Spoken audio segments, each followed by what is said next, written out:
Well, hello and welcome to episode 31 of the All Things Leeds podcast with myself, Ed McIntyre, and sat opposite me in the studio is, as always, my co-host, Charles Foster. How are you, Charles? I'm doing good, mate. Yeah? Really happy after last night, so I'm in a good mood. Very tired this morning, though, thanks to yourself. Yeah, episode 31 as well. These episodes are just flying by at the moment. Of course, it is the second one that we have recorded this week, though. Yeah, it feels like we never left. Yeah, it feels like we just live here, to be honest. We might as well. Yeah, we've got the sofa. Yeah. Cups of tea in the canteen. Well, we are by ourselves for this one, though. There's no one else joining us in the studio, but there is still plenty to talk about, though I'm sure that this episode of the podcast probably won't go on as long as the other ones. But we will, of course, look back on Leeds United's 1-0 win over Brentford at Ellen Road on Wednesday night. Second half substitute Eddie Nketiah firing Leeds back to the top of the table. We'll discuss Bielsa's comments as well after the game, as he hinted that he may play two strikers up front in the future. We've also got a bit of transfer news to go over, as of course other European sides can still do business, and someone has come in for one of our players, specifically Pawel Cibicki. He has now left on loan, but he has left Leeds United. Then we will, of course, look ahead to Leeds United's next couple of games, which sees them take on Stoke City away in the league first on Saturday, and then at home in the second round of the Carabao Cup on Tuesday night. This is the All Things Leeds podcast.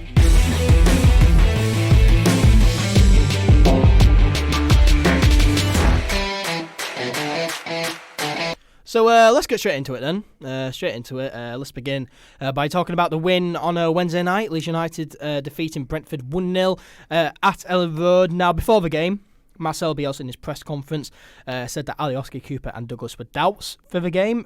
More injury worries, just what we need. I did mention to you, though, I did say that doubts does not mean that they will not feature. No. And I was nearly right. No, but if they were 100%, would you have preferred them not to play? It depends.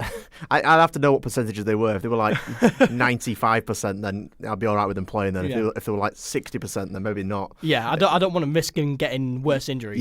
Yeah. But Cooper, he did play. Douglas didn't, but ALAW was able to fill in at left back. So other than ALAW playing at left back, it was the same team. So just that one change, and ALAW, he did all right at left back, didn't he? Yeah, it was. There was one point where I know you always have a go in for skipping the chronological order of it, but there was one point during the game where the ball came over the top and he was sprinting towards it and he flung himself in the air and just about caught. Did you see that when he just about caught the ball and fell on his arse while trying to control the ball in midair? Yeah. But he did get hold of the ball and he did manage to run it on. His deliveries weren't brilliant, but his interlinking play was good, and his movement was good, and he was more of a threat down the side than Douglas would normally be. Yeah. I feel like he links up with Jack Harrison as well, really good. Yeah. I thought Douglas would have been a better defensive option. I thought they were getting a little bit of pressure down his side now and again, but when we were attacking, I thought we were a lot more dangerous because we were essentially playing with three wingers. Yeah. Of course, a big talk before the game, though, was all about Pontus Jansson, who, of course, left Leeds to join Brentford during the summer transfer window. People were wondering what kind of reception Pontus Jansson would get at Ellen Road, particularly from the Leeds United fans. Now, before kick-off, when the players were warming up, the team was announced, and when Pontus Jansson's name was announced, fans did clap and cheer Pontus Jansson, but then during the game, once kick-off happened and the game was underway, he did get booed when he had touches on the ball, and when he was walking off a pitch as well, the fans were doing what we used to do after when we wanted Pontus Jansson to celebrate with us. it was getting walked off a pitch to some noises from the Leeds United fans, and he did get a lot of stick during the game. But Jansson, I thought he carried himself well. He didn't wind any of the fans up, and fairly good from Pontus Jansson, to be honest. Yeah, it seemed like he was fairly professional in his attitude during the game, which I can respect that, which is not normally a feature of Jansson. He's normally kind of a bit riled, but he was fine during the game attitude wise. I didn't notice him trying to mug the fans off or having a go or anything like that. He was very friendly with the players before the game. I saw him even was laughing with Calvin Phillips during the game as well when just after a lead set piece went over. Yeah. But yes, so it seemed like everything was going okay. The fans gave him a decent reception before the game, but as far as I'm concerned, during the game, he's a Brentford player, and we abuse other opposition players. Yeah. Especially if you're former Leeds United players. Yeah. But yeah, he was okay during the game.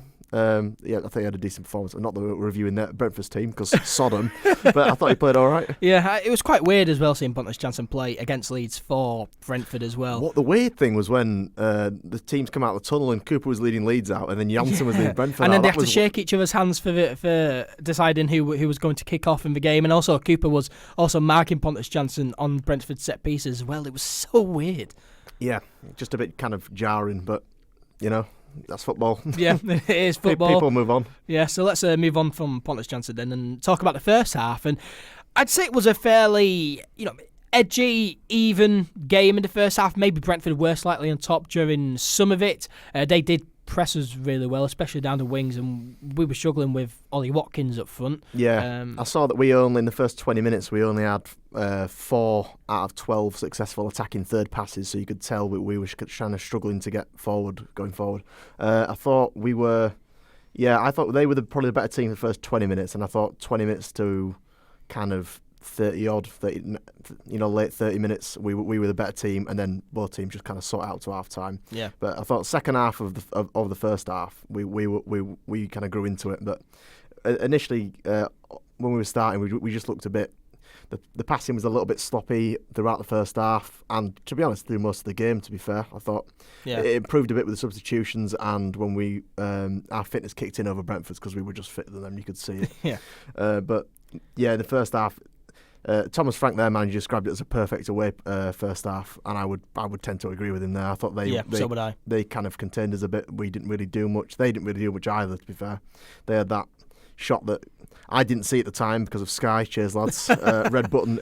The screen froze before the shot, and then as soon as when it came back on, the shot had already happened, so I didn't see it. Yeah. So the commentator was going about how Brentford hit the post, and I had no idea what he was talking about. Yeah, that was the first real chance of the game as well. Brentford on 23 minutes. Mbrimo. I don't know how. I think that's how you pronounce his name. He cut onto his left foot and killed a shot onto the left-hand post, and that was just too close for comfort for me. That was way too close. And Leeds, it kind of needed that for Leeds United to wake up a bit. And then after that, we did grow into the game. We were quite dominant. Patrick Bamford missed 2 great opportunities in the space of a couple of minutes. Both of them heading opportunities. First one, he headed over the bar, and the next one, he headed just wide of the left post. He was very unlucky with that second one. It kind of just went just wide. Yeah, because their goalkeeper Raya, he rushed out to try and get the ball, and there was a defender leaning into him as well at the time. Yeah. So it was kind of, he just about got to it, and it was just slightly unfortunate wrong side of the post. Yeah, just wide. It looked like it was going in from our angle, but then everyone turned around and looked disappointed, and I was like, oh, he's missed. He had another chance as well, but Jansson defended that one. Yeah. So we couldn't really do much about it. Mm-hmm. But both teams kind of cancelling each other out in the first half. It was 0-0 at half-time. The second half, though, it looked like 2 completely different teams, to be honest. Brentford never came at us. They never really pressed us. And we just battered them, basically. We kicked off from pretty much from kick-off. We just rushed them in second half. We spent I don't think they really got out of their half until about the hour mark. Because it was just... It got back up to the halfway line, and then Cooper would recycle it, and we'd be going forward again. So it was kind of wave after wave. Yeah. Slowly drifting. Yeah. Song lyrics. Yeah. But yeah, we were just kind of, it was wave after wave attack. We were getting down the wings a lot better. The final third passes were much better. We were getting in behind them a lot more, and we were causing them a lot of issues. But the clear cut opportunities weren't there throughout the game for either side. To be fair, it was a lot of set pieces, but neither side's set pieces were brilliant. To be fair, it was a bit edgy. We were getting a lot more joy though with them in the second half. I'd say we battered them during the second half. We were all over them. Particularly in the first half of the second half. Yeah. That kind of 45th to kind of 65th minute, we were really on top of them. Yeah. Should we have had a penalty during that second half? A handball. It very clearly came off his hand. Was it handball for you? Absolutely. His arm is out here. The ball gets kicked towards goal. It's goal bound, the shot. His hand is here. If he was a goalkeeper, that would declare a good save. That's how bad the handball was. And then Stuart Dallas got booked for, let's politely call it dissent. Yeah. When it was actually just screaming in the referee's face. Yeah, he got booked, which a lot of us fans weren't happy about. But I saw it from the replay, mate. From what it looked like, he was screaming at the referee. A booking was probably fair. Yeah. But we should have had a penalty there. But with Leeds United, we don't get penalties, particularly in this country. We do get penalties very easily in other countries, such as the game against Calgary in Italy. But we don't get penalties in. No, but that was a penalty. We should have had a penalty there. Yeah, still more penalty. The substitutions throughout the second half kind of confused me. Jack Harrison was the first player to come off for Helder Costa in 64 minutes. Now, no complaints for Helder Costa coming on, but Jack Harrison going off, I felt Jack Harrison was probably our best player going forward, to be honest. Yeah, because Pablo had quite a poor game. Bamford was kind of in and out of the game all the time. Click is confusing me at the moment, and purely because every time I watch him, I think, and the first half in particular, I thought he's just kind of making mistakes here. He's just been a bit poor, and then of course, like his through ball was crucial for the goal. Yeah, to kind of send Costa flying down the wing. So I just think he's got a bit of the kind of Hernandez vibes about him in the way that he can be quite poor for most of the game and then have that kind of moment of brilliance which will make his presence worth it. Yeah, for me, he is one of our most creative players, especially going forward. He is one of the better players. He doesn't seem like that when you watch him play. I don't know why that is. When you watch him, you just think, oh, all right. But then he'll do something, and then you think that was actually really decent. That. But yeah, he was in and out of it. So I thought Harrison coming off was a bit harsh. I'd have probably taken Pablo off on 65th minute because I didn't think he was doing much. 64th minute, whatever it was. Yeah. But Pablo came off about 12 minutes later for Nketiah, and then that was it. We steamrolled him from then on. Yeah.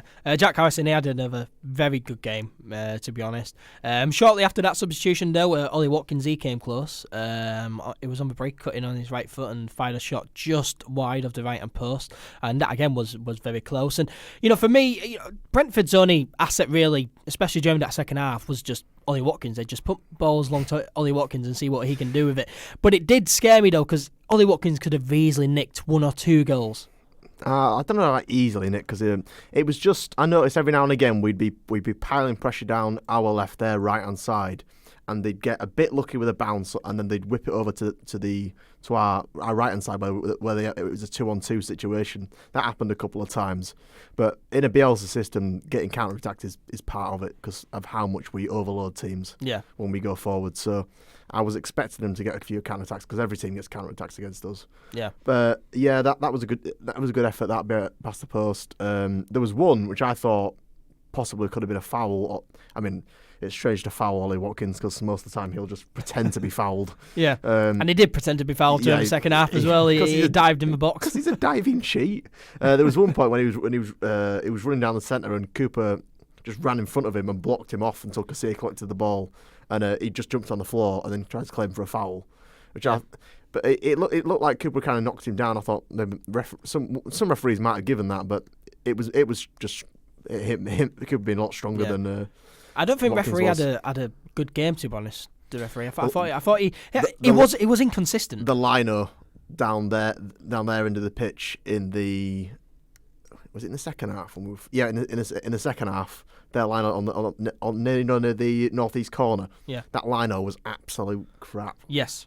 He got about 4 decisions completely wrong, and the referee overruled him on 2 of them.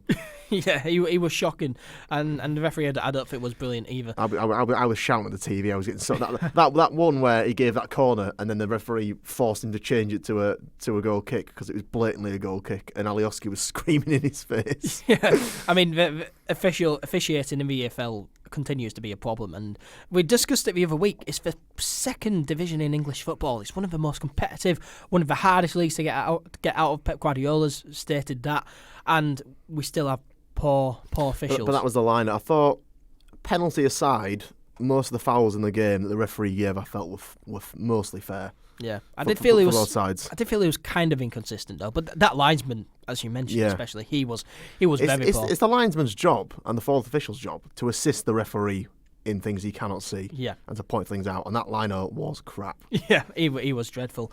As you mentioned it earlier, Eddie Nketiah came on for Pablo Hernandez. That was on 77 minutes. Pablo Hernandez had a quite a poor game, to be honest, which was unusual. His passing was very off, and usually. Last season especially, Pablo Hernandez, when he would have a poor game, Leeds United would have a poor game and we wouldn't be able to win the game. But here, Pablo Hernandez came off for Eddie Nketiah, and of course early in the game bring on a £50 million winger in Helder Costa. Nice subs. I'm really not sure what the system changed to. Yeah, it was really, really weird because of course Dallas he came off at right back. Berardi came on for him. Berardi came off. The birthday boy, of course, turned 31 on the day. Berardi came on at right back. Dallas limping off. Hopefully he's not out for too long. We don't need any more injuries at all. But it was weird because we finished the game with Costa and Berardi on the right, but then on the left it was just Alioski. We played Eddie Nketiah and Bamford up front by themselves. Although Bamford dropped a lot deeper. He played as a sort of a number 10 really. Yeah. But on that left hand side, it was just Alioski. He was playing both left back and left midfield. It was really weird. Yeah, I noticed someone on Twitter. If we're going to mention the goal, the system was a bit strange. But they weren't really attacking in late games. So it didn't really matter. Yeah. I was talking about the goal. When Costa's about to whip the ball in, you notice that Bamford's running in from the edge of the box and Nketiah's already there waiting. And you can see that when Bamford comes in, he drags the defenders towards him, which gives Nketiah that little bit of space to jump in front and score. So people saying that obviously Nketiah just came on and was kind of the star man and Bamford was a bit anonymous all game, but Bamford was drawing all the defenders. I thought it was one of Bamford's better games I've seen. Off the ball, before Nketiah came on, off the ball, Bamford wasn't too great. He didn't really make any good runs, but he held up the ball well. He got himself in the right positions, missed a few chances. But for me, Bamford, he is a good player. He is playing well. But when Nketiah came on, I thought those two linked up really well. And I've been saying it for ages. Bamford, he can't play up front by himself because he doesn't make those runs. He needs someone to lay off him. And we were discussing before we started recording that the best forward partnerships are with two strikers up front. We mentioned Jermaine Defoe and Peter Crouch. They were a really good partnership. When we had Beckford and Becchio, they were brilliant for Leeds United. Becchio always winning the knockdowns for Beckford to score. Yeah, and now Bamford and Nketiah look like a really good partnership. And it'll be interesting. We will discuss that later on because Bielsa did hint at that in his post-match press conference. But Eddie Nketiah came on 77 minutes, as we mentioned. He came on to big applause and Eddie chants, just Eddie. They were starting before he came on as well. They were starting on about the 74th minute. Yeah, by the West Stand for some reason as well, because Eddie Nketiah was warming up, and when Bielsa and the staff called him back to come on, the West Stand cheered and started chanting his name, which is usually the quiet stand, of course, the West Stand. It's a stand full of Tories, that's why. Yeah, but they cheered when Eddie Nketiah was called back, and then when he came on, massive applause, Eddie chants, and he got a really good reception, and within minutes of coming on as well, Eddie Nketiah, he got the ball, and within 2 seconds he had sprinted into their box, cut into his left foot, and had a really good effort saved by their goalkeeper. Yeah, good defending that though. He took the shot, but the defender just got in front and blocked it, so it took all the sting out of it. Yeah. So it was easy enough save, but his run for to kind of intercept the pass and run, he was absolutely rapid. Yeah, he is so fast. Like that took me by surprise because he just picked up the ball. The first time he picked up the ball and he sprinted into the box, I was like, how fast is this kid? He is so quick. And before the goal even happened, that run that he made, I was looking at him thinking, is what we've missed for so many years. We haven't... Pacey striker with actual ability. Yeah, because Roof, yes, he was good and he scored a lot of goals, but he didn't really have that much pace.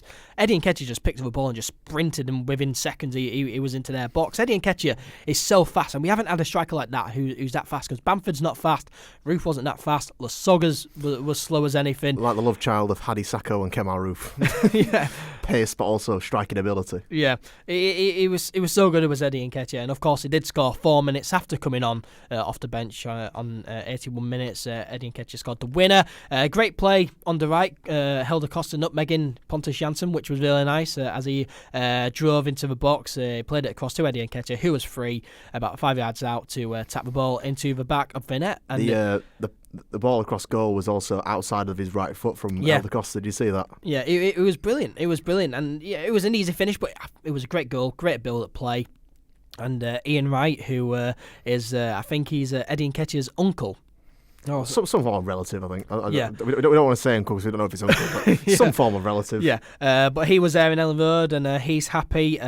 Saw some pictures of Victor Orta's TV screen that he has in the director's box in front of him. That was all smashed up. Apparently Victor Orta celebrated probably a bit too much. He was very, very wild there. It's that kind of Spanish passion, isn't it? Yeah, Victor Orta, I just love him now. After that documentary, the passion he has and he shows, it's brilliant. It is absolutely brilliant. And Victor Orta's happy. Ian Wright is happy, who travelled up all the way from London to Leeds to watch Eddie Nketiah make his debut. Would have been very disappointed if Eddie Nketiah didn't come on. I think a lot of us would have been, because we were excited to see him. Fans were clearly excited to see Eddie Nketiah play. And of course he scored the winner. And yeah, as I said, I think he's everything we needed for years. He's quick, knows where the back of the net is. And I'm already convinced that he's the 25 plus goal a season striker who's going to fire us up to the Premier League. Yeah, he's immense. He really is. Yeah. So quick, such good movement, and his positioning is perfect for that kind of poacher. I mean, Ian Wright made a career out of being a poacher in the box, and if he's anything like his relative, will be golden for the season. Yeah. Because he's constantly getting in those positions. His pace is ridiculous. Yeah. And if we can utilise that and play him ideally in the same team as Bamford, but I wouldn't be against having them. I know Bielsa doesn't like alternating team selections, but I wouldn't be against maybe giving Nketiah a couple of games and Bamford a couple of games, and I don't see any reason why we can't do that. Yeah, neither would I. And yeah, the pace is terrifying. And Helder Costa as well on the right hand side. That's the second time. Of course, they did against Salford that Helder Costa has assisted Eddie Nketiah for a tap-in. Again here, Eddie Nketiah, all of his goals for Leeds United so far, both in the first team and the under-23s, have all been tap-ins. But he's in the right place at the right time. Helder Costa, great on that right-hand side. And for me, going forward, Helder Costa and Eddie Nketiah have to start. Would you not agree? Yeah, they were kind of in the game. They were the touch of class and inspiration that we could bring off the bench that Brentford didn't have, really. They brought on Ben Rama, who is a really good player. Who we've seen in the past be really effective in this league, but Nketiah and Costa were the X factor that we had to turn to when we were struggling to try and make any clear-cut chances. Right, we've got these two lads, stick them on, they're going to do something, and they came on and they were the difference. Yeah, although we weren't having a good game, Pablo Hernandez wasn't too good, and to turn to the bench and have a £50 million winger in Helder Costa and Eddie Nketiah, who looks like the next big thing, on the bench to come on, isn't really bad for neither, to be honest. The bench is looking quality these days. Really good. Really good. Just wait till everyone gets injured and then it will look so quality. Well, I mean, we're still waiting for Tyler Robertson, Luke Ayling to come back in. We are. So, and now looks like Stuart Dallas is out, probably for the weekend at least. Yeah, so probably Berardi at right back. I wouldn't be against that. He looked fairly comfortable when he came on. Or Jamie Shackleton as well. Surprised Jamie Shackleton didn't come on actually for Dallas. I think we wanted a bit more experience, and Berardi gives you that experience. Yeah. And stick the birthday boy on as well. Give it a birthday present. Go on and play for Leeds and get the win. To be fair, if we'd have stuck Jamie Shackleton on at right back, and just Alioski at left back and left mid, and Nketiah and Costa and Bamford up front, that would have been the most attacking lineup going. It would be that would have been insane. But of course, a 1-0 win over Brentford then, and after the game, Bielsa, in his post-match press conference, suggested that he may go 2 up front going forward. I will just pull up Phil Hayes' tweet for it in a second. So Phil Hayes tweeted, Bielsa was saying tonight that he will need to consider the option of playing 2 up front. He thinks he can fit Nketiah and Bamford into the same team depending on the opposition. Now, I'm not one for... Bielsa said it himself, he's not one for changing his formation around, but if we were going to go 2 up front, would you be happy with that?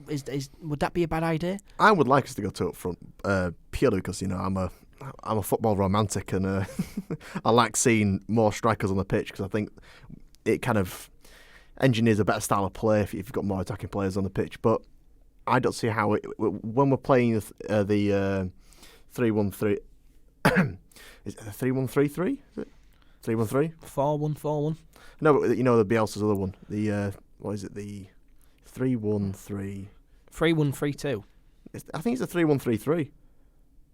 Yeah, I think so. Yeah, 3-1-3-3. Yeah, I don't know why, because we can't count. Yeah. Hopefully you'll forgive us for that. The 3-1-3-3. Yeah, we're not good at maths.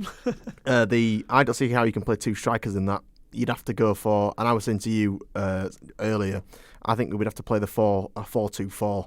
We'd have to do, obviously when everyone's fit, Ayling Cooper, White, Douglas, and then Forshaw and Click in one of the centre mid roles, and Calvin Phillips in the other one, and then obviously having, I think, Hernandez on one wing, Costa on the other wing, and then Bamford and Nketiah up front. I think that's how we'd have to do it. That excites me. That really does excite me hearing that. But that would be very attacking. 4-2-4s are very attacking. I think it will work at home.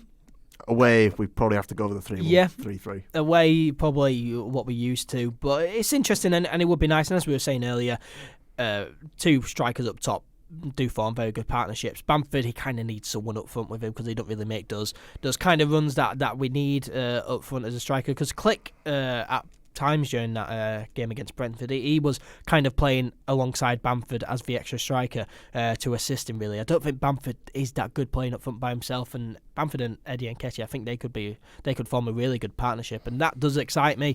But yeah, it does depend on the opposition, to be honest, and it does depend whether we're home or away as well for me. But it will be interesting if we do play two up top. I'll be excited about that, definitely. But yeah, 1-0 win over Brentford, 2 league wins in a row now, 3 in all competitions, 3 clean sheets in a row now for Kiko. Of course, we're still unbeaten so far this season in all of our games. We're top of the league as well with 10 points, but on goal difference, which is a nice change as well, being on top on goal difference. I noticed a lot of media kind of outlets and other teams saying we were joint top. We're not joint top. We're top on goal difference. Yeah. Joint top implies that we are identical in every single kind of goal difference, goals against, goals for.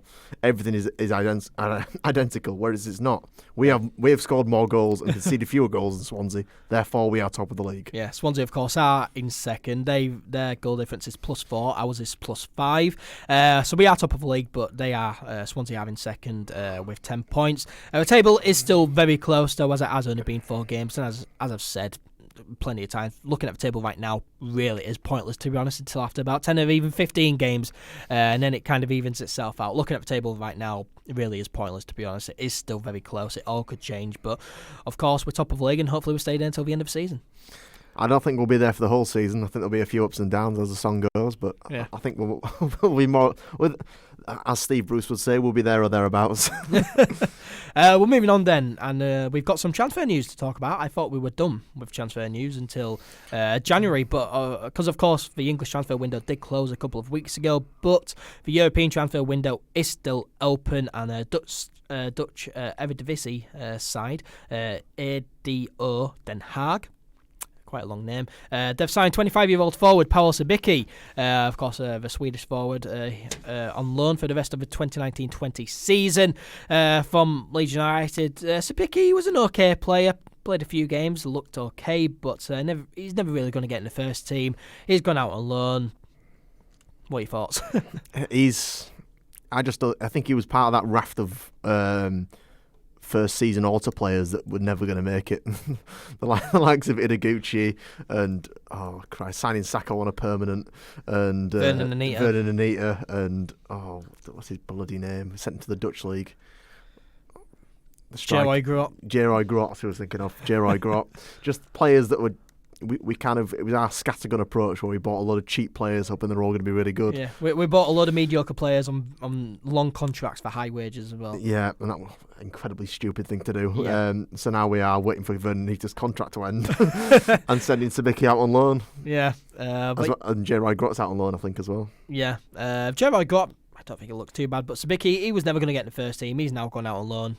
Hopefully he does well over in Holland. There's an option for permanent as well in that deal, so they could sign him at the end of the loan. Please do well, Cibicki. Please do well in Holland, so they sign you. Because they can get rid of you. Yeah, because we need to get rid of players on the books. But Pawel Cibicki, he has finally left Leeds United after, of course, he was going to move to another team, but that move fell apart. But he has now left on loan until the end of the season, and of course, good luck to him over in Holland. Hopefully he does well. That's it for the other news. On to the next 2 games then for Leeds United, and both against Stoke City. The first game is in the Championship, and it's away at what was called the Britannia Stadium, but it is now called the Bet365 Stadium, a football ground which I'm pretty sure Jonathan Stevens is a big fan of. I mean, if you imagine having a stadium named after a betting company, you're supporting an advert. Yeah. That's what you're doing. Yeah. Terrible. But we've got to go down there again. We lost there last season in probably our second worst performance of the season. I would say West Brom away was probably our worst. This loss last season was probably our second worst. Yeah, it was. I think Bielsa said it was the worst performance he had. Of course, I thought West Brom away was worse. That second half collapse was terrible at West Brom. But this was a really poor game last season, and they were distinctly average in both games we played against them. Yeah, of course we did lose 2-1 away at Stoke back in January. Pontus Jansson getting sent off for falling over, and the ball accidentally scraped his arm and the referee sent him off for some reason. But hopefully it's not a repeat of that. Hopefully we do win. If we don't, then it is embarrassing because Stoke City, they are bottom of the league. They haven't won a game yet in the Championship this season. It would be proper Leeds, though, to be top of the league and lose a game against bottom of the league. Yeah, it would be, wouldn't it? It would be. But Stoke, they haven't won a game in the Championship yet this season. On the opening day, they lost 2-1 at home to QPR. After that, they lost 3-1 away at Charlton. After that, in their last game at home, they drew 2-2 at home to Derby County. And then in the last game, which of course was on Wednesday night, they lost 3-1 away at Preston North End. Conceded a lot of goals there. Yeah, and Jack Butland conceded a few embarrassing goals as well. A few years ago, Jack Butland was being talked up about being the next England goalkeeper, and now he's back into Championship life, back to how he used to play when he played for Leeds United, to be honest. And he's conceded very poor goals. His big mistake was when Stoke got relegated, not leaving them when they got relegated, because I think Arsenal were interested in signing him, before they signed Bernd Leno. Yeah. So, yeah, that could have been you, mate. That could have been you. Yeah, it definitely could have been him. But yeah, they have only picked up 1 point this season. They are bottom of the Championship table after the first 4 games, and the 2 points from safety currently. And yeah, surely we have to win this. Surely we have to beat Stoke. I don't want to jinx it. Superstitious there, but I'm not really. I'm with football, though. I do believe in the football gods, and the football gods would in this normal scenario would make us lose here for a laugh, because they are garbage and we are playing really well, and it would be prime Leeds to go and lose this fixture. Yeah. But we should win. We really should win, because they are utter crap. Definitely. Yeah, they are really bad at Stoke City right now. Just as you've been saying. Yeah, they're just not a good team, but they've got some really good players. I was saying to you on the way over that they are just a bunch of expensive strangers, aren't they? They're just a bunch of really highly paid former Prem players that don't really want to be here, don't really know each other, don't have a project, don't really have a system.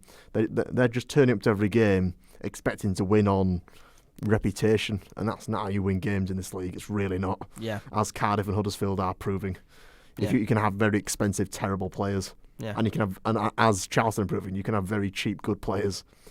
So yeah, they've been performing very poorly, and we should punish them. Yeah. The lineup, I mean, we don't know who's going to be available or not, obviously. But do you think Nketiah will start? Do you think Bielsa will change it to 2 up front? He did say it would depend on the game whether or not he would start Nketiah. I don't think he will start Nketiah, and I hope he does, but I don't think he will. Yeah. And if he does start him, maybe, I don't know if he'll drop Bamford into like a kind of false 10 role almost. Or whether he'll drop him to the bench. Yeah, he could do, to be fair. But I'm not really going to have a go at Bamford, because I don't expect him to score every game. Yeah. No, very few strikers score every single game. Yeah, and I don't think he played badly against Brentford either. No, he wasn't. I think honestly, it was a bit weird, because it was actually, Bamford was better in the first half, I thought, unlike the rest of the team. And then when the rest of the team picked up in the second half, he not dropped off, but he just wasn't as... Yeah. He just didn't seem to be as in the game as he was in the first half. Yeah. The question is, do you award a 20-year-old striker who came on for 10 minutes and changed the entire game and scored the winner? And who has scored 3 goals in his last 3 appearances. Yeah. So Bamford's got 3 and 4, he's got 3 and 3, so both strikers... Of course, one of those was in the under-23s. It was, and one was in the Cup, but it's still 3 games of football. Yeah. They don't let you score in the Cup and under-23s football, they just let you run through. We've got 2 good strikers to choose from.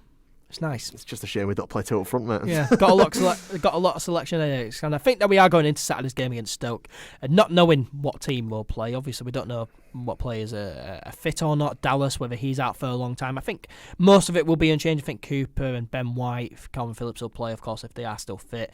But yeah, it'll be interesting. It'll be interesting to see the lineup on Saturday. Score prediction. then for Saturday away at Stoke? You see, in those games you were describing to Stoke, they conceded a lot of goals, but they still seem to score at least one a game. So, are they not scored in a game yet? No, they've scored in every game so They've far. scored in every game. Yeah. So, I'm probably going to go for... I'm going to go 2-0 Leeds. We've had 3 clean sheets in the last 3 games. I'm going to go for 4 clean sheets. Yeah. I'm going to 2-0 Leeds. 3 clean sheets in a row. I'll go 2-1 to Leeds United. I reckon it will be scrappy. I reckon it will be tough. Stoke will make it tough. They'll have a big attendance as well, I'm sure, because of course it is against Leeds United. I reckon it'll be tough. I'll go 2-1 Leeds United. Well, on to the next game against them then, of course, on Tuesday night, Tuesday the 27th of August. At Ellen Road in the second round of the Carabao Cup. We, of course, beat Salford 3-0 away in the first round. Stoke beat Wigan 1-0 away. You'd imagine that both Leeds United and Stoke will make changes on Tuesday night. Yeah, you'd think so. Is that the league game? Is that on Sky? The League Cup game? No, the league game at the weekend. Is that on Sky? Don't think so, no. Oh, it could be. Is it an early kick-off? No, I think it's just 3 o'clock No, kick-off. 3 o'clock kick-off, so it won't be on TV. No. Right. It's a shame. Yeah. I should have to follow the updates then. Or just find a stream. We're both off to this cup game. As is Chris, we've all bought tickets. Yes. As is my old man and my brother. We're going as well. Yeah, you're in the North East corner. I am in the North East corner. Me and Chris are in our south stand, season card seats. Yeah, plenty of arguments about this, but to be fair, to get 3 seats in a row, I wouldn't have been able to sit in my seat anyway. So yeah, it's worked out fine. Yeah, we're all going to the game. Yeah, you looking forward to it? I am. I like a cup game because it's like especially against the Championship side, because it feels like a league game, but you don't really care if we win or lose. And it were cheap tickets as well. Really cheap tickets for this game against Stoke. It was like 40 quid for 4 tickets, which is fairly reasonable. So we're seeing Leeds versus Stoke for very little money. Yeah, very little money. Score prediction for this one. They'll both make changes, but score prediction, do you think we'll win? It's quite difficult to predict score predictions with second string squads. Yeah. I'm going to go same again. I'm going to go 2-0. I think we're going to go 2-0 twice in a row. I'll go 2-1 again. I'll go 2-1 again. Yeah, it is very difficult. If we win, great. We move on to round 3. If we don't, then hopefully get a nice Prem team in round 3. Yeah, but if we don't win, will we be bothered? I'd love to get like a Palace or a Watford or something like that. Yeah, well, it'd be nice to go on a small cup run and try and get a Premier League side and see where we're at. I don't want a Man City because I don't want to get thrashed for 5-0. Bournemouth, Bournemouth would be all right. I like Bournemouth. Yeah, just one of those mid-table to lower league Premier League sides, just so we're not going to get battered 5-0. Kind of test the squad against. I mean, obviously it's our second string squad against their second string squad, but kind of test our squad against the Premier League squad. See how we would do. Obviously, we would get a transfer window if we managed to go up before we played any of them. But it was nice. It's nice to get a kind of benchmark of where you are compared to Premier League teams. Yeah, but if we lose though on Tuesday night, would we be too bothered? Probably not. No, probably not. Not really bothered. It's a cup. We're not going to win it. so and it's if we get knocked out in this round, then it's we get like an extra 4 days rest of the players. For another league game later on. Exactly. So, although the players who do need minutes under the belt aren't going to get those competitive minutes. If Nketiah doesn't start against Stoke in the league, he will start the cup game. So that'd be nice to see him get 90 minutes in that game. Yeah, and Phillips and Click will probably play in both games in the League Cup game. They did against Salford, but I don't really agree with that, but it's fine. I would much rather play Bogusz and McCalmont, but I think the League Cup is good for fringe players who need minutes under the belt in competitive games to get those minutes. Yeah. But we're not. It would be nice to play a Premier League side, but we're not bothered about cup runs. We're not going to win it. I'd love to see Pascal Struijk get a few minutes in the cup as well. Yeah, that'd be nice. But of course, hopefully Leeds United win that game and win both of those games against Stoke. And it would be nice as well to batter Stoke twice in the space of 4 days. It'd be really nice. Last time we slapped at the club about that much in 4 days was when at Bristol City when we signed Nketiah, then after battering them 3-1 at their place. Yeah, it's weird how that works out, doesn't it? When teams play each other twice in the space of a few days. In the first round, I think you had West Brom and Millwall play each other on the Saturday and then again on the Tuesday night in the Cup. And here we play Stoke twice in the space of a couple of days. But hopefully we win them both. But that does bring us to the end of episode 31 of the All Things Leeds podcast. Thank you very much, as always, to Charles for joining me in the studio. Thanks for having me, mate. And thanks to everyone who has listened as well. We really do appreciate it. If you enjoyed the podcast, then why not subscribe or follow? Give us a 5-star rating if you're listening on Apple Apple Podcasts. Share the podcast around as well. Make sure to follow All Things Leeds on social media on Facebook, Twitter and Instagram. Search up All Things Leeds 1 on Twitter and Instagram. Search up All Things Leeds on Facebook. Keep up to date with everything that is happening. Subscribe to the YouTube channel as well if you have not already. Me and Charles, we will be back next week. But for now, take care and we'll see you later.